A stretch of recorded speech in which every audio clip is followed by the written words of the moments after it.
Welcome back to the skull. We're going to finish up here with the last bit of the cranial bones that we need to talk about. And as I mentioned, we need to talk about the sutures. And the sutures, again, are these cracks that you see in the cranium,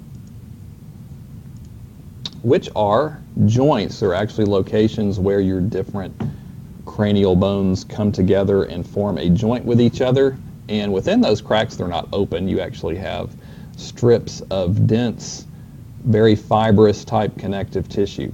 But the bones themselves just don't actually blend together. Now, when you are studying Unit 3 physiology, we'll talk about ossification centers and how bone actually develops into bone when you are growing in your mother's womb. And so the reason you have these cracks in the skull is that each of these different cranial bones begins to ossify more or less in a central portion here. And before these parts of the skull actually turn to bone, they are dense fibrous connective tissue. So they have a very soft consistency to them. And the ossification more or less will start in the center. If you can kind of imagine the ossification means that bone formation is taking place. So these bones are going to ossify kind of from the center outward, almost like you cracked an egg and the egg is spreading in a pan. And eventually the ossifications of your left and your right parietal bone, for example, meet up with each other, and you end up with a little thin strip of fibrous connective tissue left between the two where it does not convert over to bone. And so that's considered to be a joint between those bones, and those joints are called sutures in the skull because they look like sutures. All right, so what sutures do we need to know? All right, so looking down here from a superior position onto the top of the skull, I'm sure you can see you've got a suture there between your frontal bone right here and your left and your right parietal bone, and that one is called your coronal suture. And I'm betting you can figure out where they got that name from. Because if you took a coronal plane and made a slice through the skull, it would run through the skull in that direction. So that's where that got its name. That makes it easy to remember. Coronal suture. And then this one, which separates the left parietal bone from the right parietal bone, is the sagittal suture. Because if you imagine, if you took a sagittal plane and cut through the skull, it would be slicing through like that. So that's where the sagittal suture got its name. That's pretty straightforward. Let's rotate around here to the back of the skull. All right, now back here you have, bring my pen up. Let's see. Waiting for this to catch up for me so I can actually draw on here. Looks like it doesn't want to cooperate at the moment.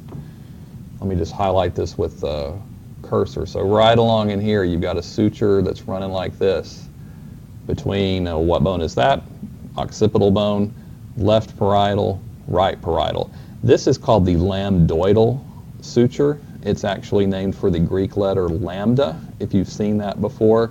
If you combined this with this portion of the sagittal suture right in there, it looks like the Greek letter lambda. So that suture right in there that I'm tracing with my cursor has the name lambdoidal suture. All right, then let me rotate the skull around here to the side. The last one you need to know is squamosal suture. Squamosal, like squamous. And squamous can also refer to shell. So the temporal bone has kind of a shell-like shape to it. And so apparently that's where this particular suture got its name.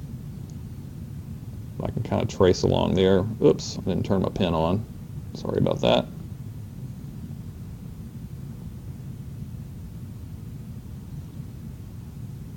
So right along in there, you've got this kind of complex border there between the temporal bone, right in there, and well, my pen went off. Let me just kind of do it with the cursor. All right, so right there you've got occipital bone. That's the right parietal bone. This is actually right in there. That's part of the greater wing of the sphenoid bone. If you remember that, I can highlight that, sphenoid bone. So you've got a border there between the temporal bone and those three other bones, and that's called your squamosal suture. And of course, you've got one of those over here on this side as well. All right, so those are the major sutures of the skull. Now, if you were looking at a real skull or some skull models, it doesn't look like they did this with visible body. But what you would find is each of us has our own little personal sutures. You know, for example, you might have a little suture running right there like that and kind of making a little rectangle right there. If you had that, that's actually called a Wormian bone, believe it or not, W-O-R-M-I-A-N. That is a unique bone, and different people will have those little tiny cranial bones like that are surrounded by sutures in different locations. Visible body chose not to model those, but the laboratory models do have examples of those on them if you ever get a chance to take a look at those. So we're not all exactly identical in terms of our cranial bones. Some of us have these little Wormian bones in different places in our skulls as well. Those can also be called innominate bones, I-N-N-O-M-I-N-A-T-E, which literally means without name. Those bones aren't named. Worm was the guy who discovered Wormian bones, so that's just kind of a collective term for those types of bones if you found them in the skull. All right, let's see. Let me bring up this picture for you guys. We're going to take a look here at the fontanelles in a fetal skull.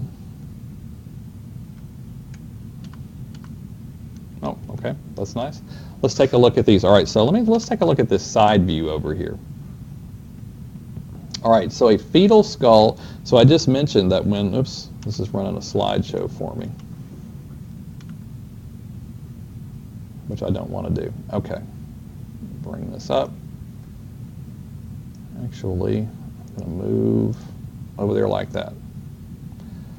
Okay, so we just mentioned how when you are in the womb, these cranial bones begin to ossify. They start out as sheets of dense connective tissue, which you guys will learn about as we go through the physiology portion.